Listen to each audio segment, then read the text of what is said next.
Hi, this is Scott Garibay, and today I want to talk about Dungeons & Dragons, and I want to talk about Matthew Mercer's open discussion of depression. All right. So, who is Matthew Mercer? Matthew Mercer is a Dungeons & Dragons canon author. He wrote Explorer's Guide to Wildmount. He wrote Call to the Netherdeep, and he's got one more book due, right, for Dungeons & Dragons. Now, what's interesting is he did this thing called Critical Role, whatever. Yeah.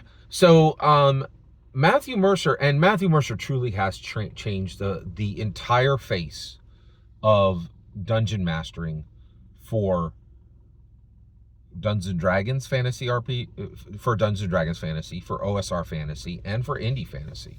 So it doesn't matter if you're playing D&D, doesn't matter if you're playing Shadow Dark, doesn't matter if you're playing 13th Age. Matthew Mercer has set the bar of quality for you as a dungeon master. Period. End of sentence. Okay? He is the best dungeon master in the world. But recently, he openly discussed on Twitter that over the last few years, he has suffered with deep depression. What I find very interesting about that is at no point did he stop working. Like, he's been working constantly all the way through. He's done voice work, he's done D&D canon authoring, and he's done dungeon mastering, and he has worked and he's done all of that, right? Which means logically, and I am willing to be corrected here, Matthew Mercer's depression is an ingredient in Dungeons and Dragons canon hardbacks, right? And what that means is I get it here, right? I get it here. I say things that people don't like. I also say things that do. Somebody once described this. They said, Scott Garibay's worldview does not match anyone else's. That is 100% correct. My worldview does not match the masses. And that gets people very upset. And you know what they do when they get upset? They try to diagnose me and invalidate me with that diagnosis. They're like, oh, hey, your mental stability standard does not meet my diagnosis of you. And so I'm going to invalidate your work by insulting you and saying, and using cruel terms and invalidate your work.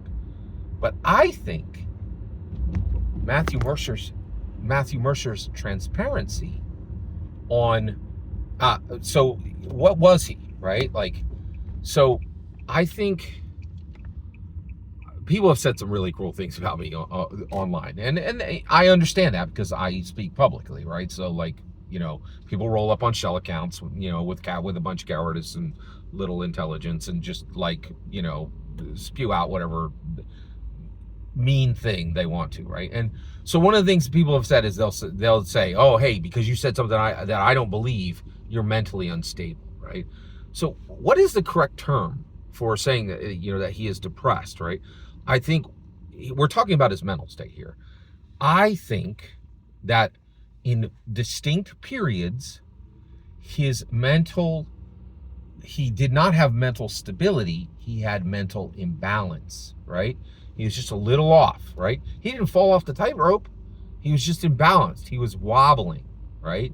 And I don't think that's anything. And I'm trying, and please correct me if you think this is unfair to say, but I'm trying to build a language we can discuss this with, right?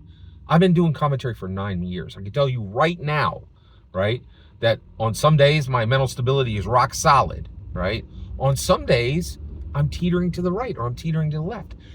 And that's what I think Matthew is saying. Matthew Mercer is saying, I was mentally imbalanced on a few days, right? But the important, and I think that's a better way to say, I think during this distinct period of time, your mental balance was a bit off, an imbalance. There was an imbalance, right? And what we can take away, in my humble opinion, from Matthew Mercer's transparency here is that mental imbalance is an ingredient in great art, truly, right? Because if you just listen to what he said, there's absolutely no possibility he wrote those 2 books without days where he was suffering from depression, which means that Matthew Mercer's depression is a core ingredient in D&D canon books, in my humble opinion. And I'm not saying it's invalidating him. I'm saying that if Matthew Mercer can author, right,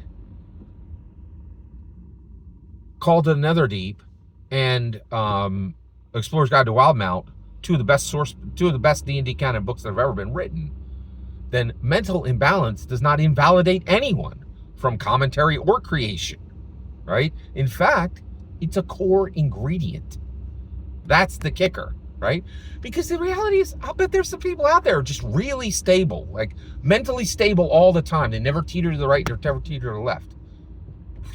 Their art probably sucks, right? Like, I think we are learning right now, right? If you want something dramatic and dynamic, you're not going to get it from a person who never teeters to the right and never teeters to the left.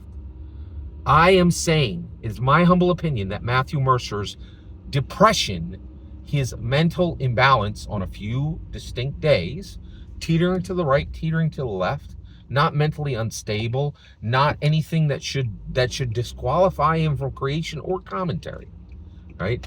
I'm saying that Matthew Mercer's depression was a core ingredient in what made D&D canon hardbacks as good as they were, right? And what I'm saying is, like, let's continue this conversation. I really want to thank you, Matthew Mercer, for your transparency.